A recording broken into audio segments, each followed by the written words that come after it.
Bismillahirrahmanirrahim. Assalamualaikum warahmatullahi wabarakatuh. Alhamdulillahirabbil alamin. Assalatu wassalamu ala Rasulillah. Segala puji kehadirat Allah Subhanahu wa taala, Tuhan semesta alam serta pencipta langit dan bumi. Dan juga sholawat untuk Nabi besar Muhammad sallallahu alaihi wasallam sebagai bentuk cinta dan penghormatan kita kepada beliau. Pada episode sebelumnya, kita baru aja membahas mengenai perang bersama Bani Koinuko. Nah, sekarang kita akan lanjutkan untuk poin selanjutnya. Agar tidak membuang-buang waktu, kita langsung aja masuk ke poin Bani Koinuko melanggar perjanjian. Nah, setelah kaum Yahudi menyaksikan kemenangan kaum muslimin di perang Badar dan melihat persatuan mereka semakin kuat, kemarahan mereka semakin memuncak. Mereka mulai berani menampakkan permusuhan dan melanggar perjanjian yang telah disepakati. Salah satu pemuka yang sangat membenci kaum muslimin adalah Ka'ab bin al-Ashraf. Di antara ketiga kelompok Yahudi di Madinah, yang paling jahat adalah Bani Koinuko. Mereka tinggal di dalam kota Madinah dan dikenal sebagai pengrajin perhiasan, pandai besi, serta pembuat berbagai perkakas dan bejana. Selain itu, mereka memiliki kekuatan militer yang cukup besar dengan 700 prajurit yang terkenal paling berani di kalangan Yahudi Madinah. Bani Koinuko adalah kelompok pertama yang melanggar perjanjian di kalangan Yahudi. Setelah kemenangan kaum muslimin di perang Badar, kezaliman Yahudi Bani Koinuko itu semakin menjadi-jadi.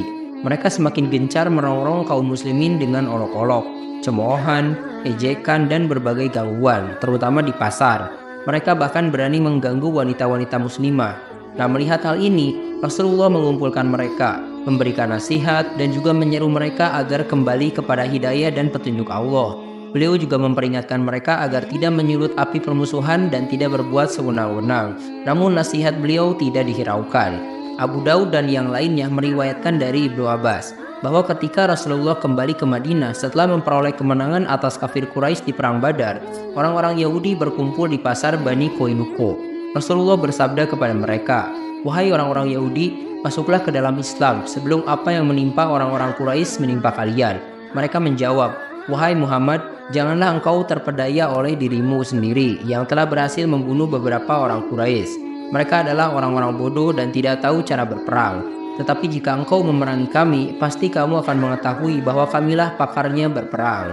Berkaitan dengan hal ini, Allah Subhanahu wa taala menurunkan ayat, "Katakanlah kepada orang-orang yang kafir, kamu pasti akan dikalahkan di dunia ini dan akan digiring ke dalam neraka jahanam.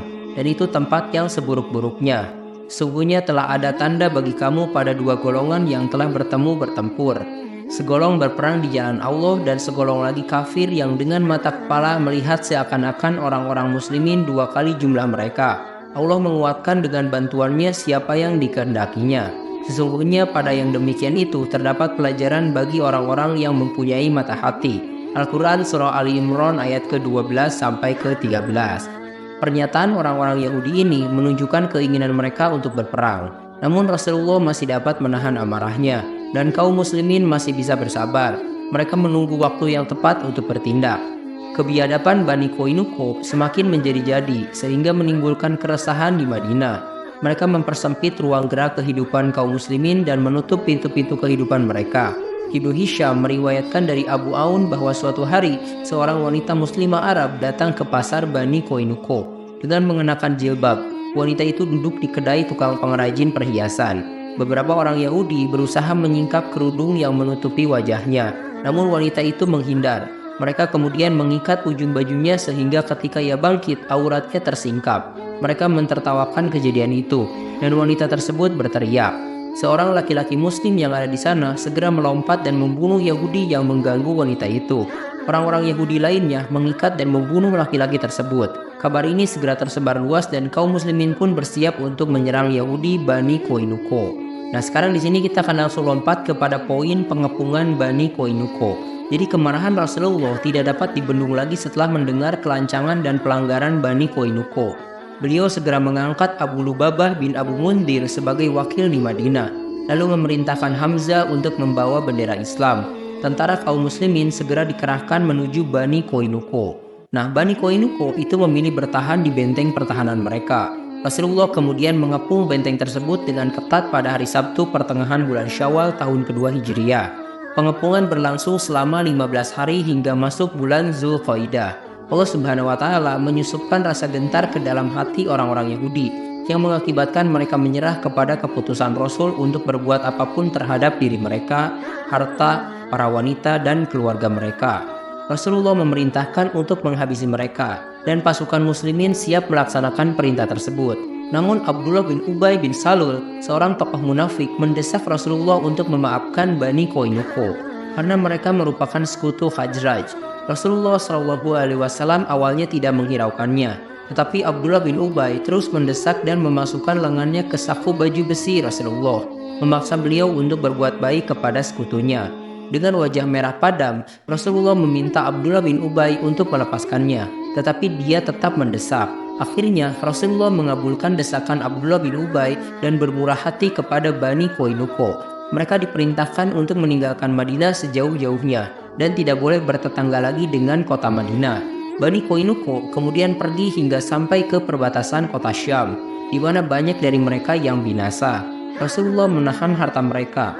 Beliau sendiri mengambil 3 keping uang, 2 baju besi, 3 pedang, dan 3 tombak serta 1/5 dari harta rampasan perang. Muhammad bin Maslamah bertanggung jawab mengumpulkan seluruh harta rampasan perang tersebut. Nah, selain perang melawan Bani Qainuqa, di sini juga ada lagi poin pembahasan mengenai perang As-Sawiq. Nah, setelah kekalahan besar kaum Quraisy dalam perang Badar, Abu Sufyan bin Harb, salah seorang pemimpin utama mereka, bersumpah untuk tidak membasahi rambutnya meskipun dalam keadaan junub sebelum dia menyerang Rasulullah. Abu Sufyan merencanakan serangan mendadak untuk menjaga reputasi dan menunjukkan kekuatan kaumnya tanpa mengambil resiko besar. Dia berangkat bersama 200 penunggang kuda menuju Madinah. Abu Sufyan memilih jalan yang tidak terlalu beresiko dan tiba di suatu jalan terusan di sebuah gunung bernama Naib, sekitar 12 mil dari Madinah. Dia tidak berani memasuki Madinah secara terang-terangan, sehingga dia mengendap-endap dalam kegelapan malam.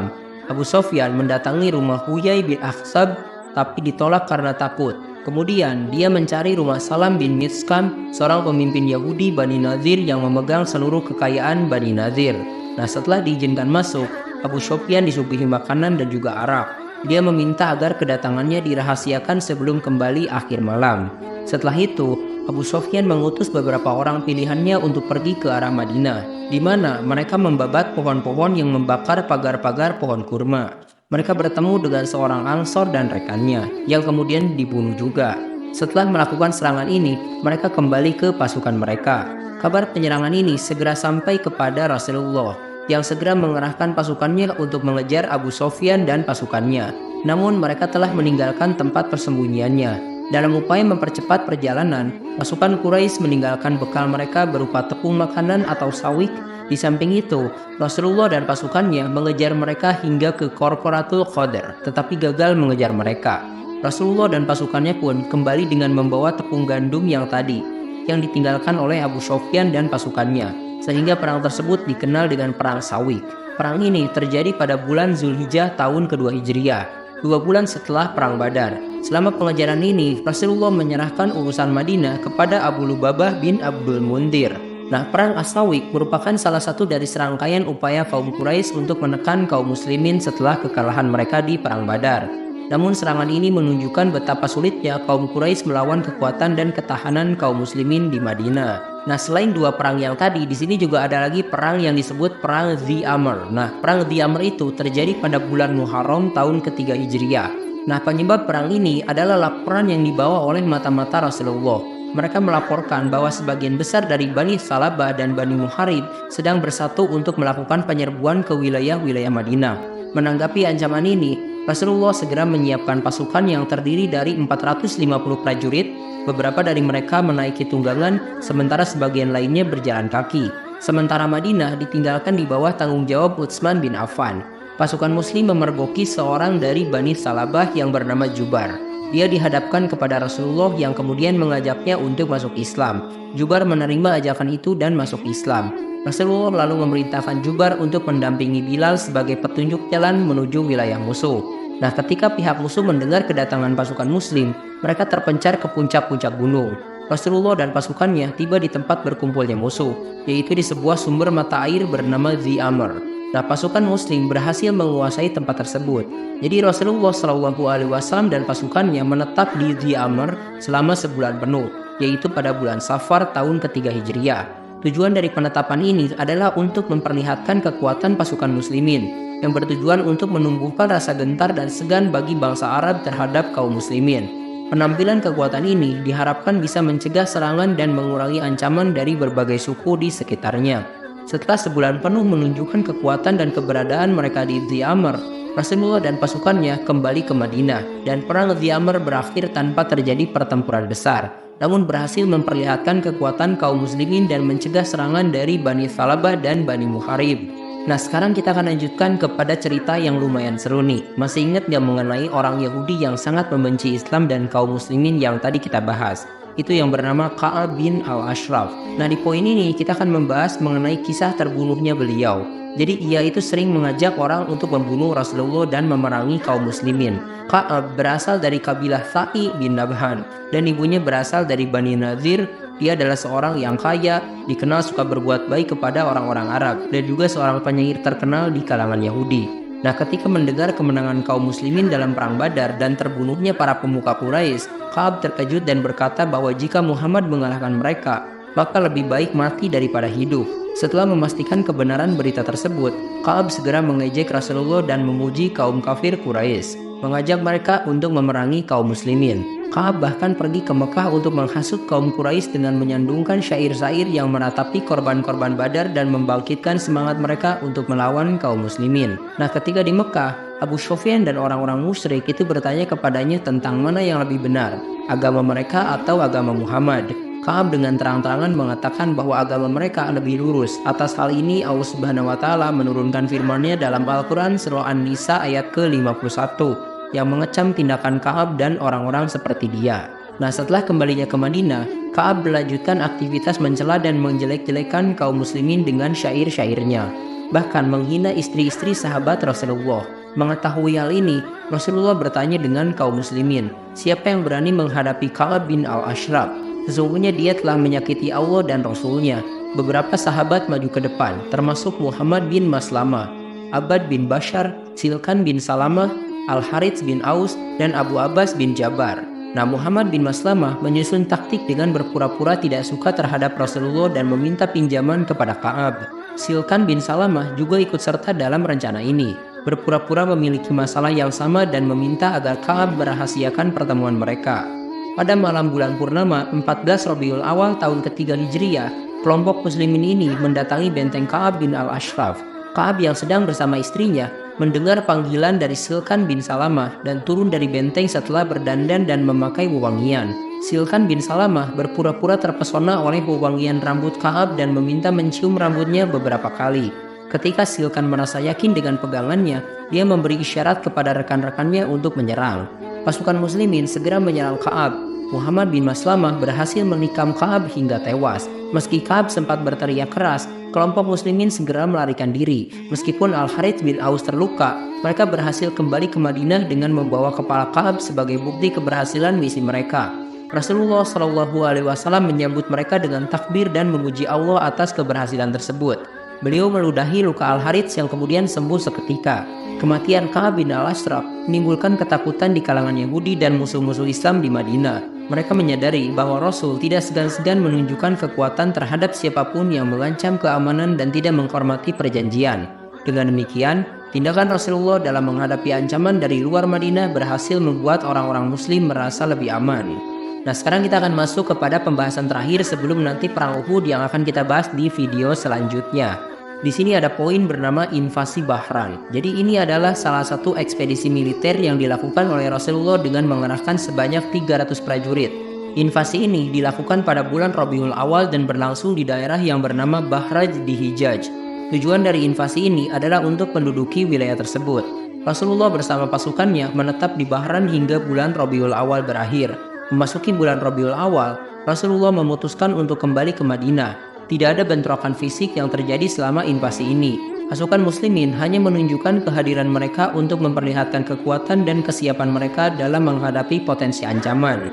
Brigadir pasukan ini merupakan mobilisasi militer terakhir sebelum meletusnya perang Uhud, terjadi pada bulan Jumadil Akhir tahun ketiga Hijriah. Pasukan ini dipimpin oleh Zaid bin Haritsah. Setelah perang Badar, orang-orang Quraisy merasa cemas dan gelisah karena harus melakukan perjalanan dagang ke Syam pada musim panas. yang berarti mereka akan menghadapi ancaman dari kaum muslimin. Untuk menghindari jalur pantai yang dikuasai oleh kaum muslimin, Sofwan bin Umayyah, pemimpin kabilah dagang Quraisy, memutuskan untuk menempuh jalur yang melalui Irak. Furat bin Hayyan dari Bani Bakar ditunjuk sebagai pemandu jalan untuk jalur ini. Nah, sedangkan Salih bin Nu'man, seorang muslim yang tinggal di Mekah, mendapatkan informasi tentang perjalanan dagang ini dari Nu'aim bin Mas'ud saat mereka mabuk bersama. Salih segera mengabarkan berita tersebut kepada Rasulullah di Madinah. Mengetahui informasi ini, Rasulullah segera menyiapkan pasukannya dan merujuk Zaid bin Haritsah sebagai komandan dengan 100 prajurit berkuda untuk menghadang kafilah Quraisy. Pasukan Zaid bin Haritsah berhasil mencapai tempat yang disebut Qurdah dan berhasil menghadang kafilah tersebut. Sofwan bin Umayyah dan para pedagang Quraisy melarikan diri, meninggalkan harta kekayaan mereka.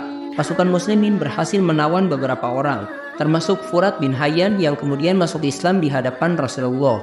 Nah, pasukan muslimin memperoleh harta rampasan yang sangat banyak, termasuk pundi-pundi emas dan perak yang nilainya mencapai 100.000 dirham. Harta rampasan tersebut dibagikan kepada seluruh anggota pasukan, setelah sebelumnya Rasulullah mengambil seperlimanya sebagai bagian untuk Baitul Mal.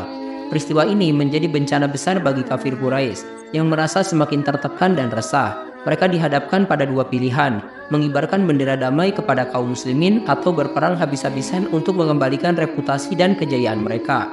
Quraisy memilih untuk berperang, yang akhirnya memicu terjadinya Perang Uhud. Nah, untuk Perang Uhud nanti kita akan bahas di next video selanjutnya. Terima kasih telah menyimak, silahkan kirim dukungan kalian dengan klik tombol like, subscribe channel ini, dan bagikan juga ke teman-teman kalian. Semoga dengan membagikan itu kalian bisa mendapatkan pahala jariah dari video ini. Mohon maaf bila ada kesalahan. Wabillahi taufik wal hidayah. Wassalamualaikum warahmatullahi wabarakatuh.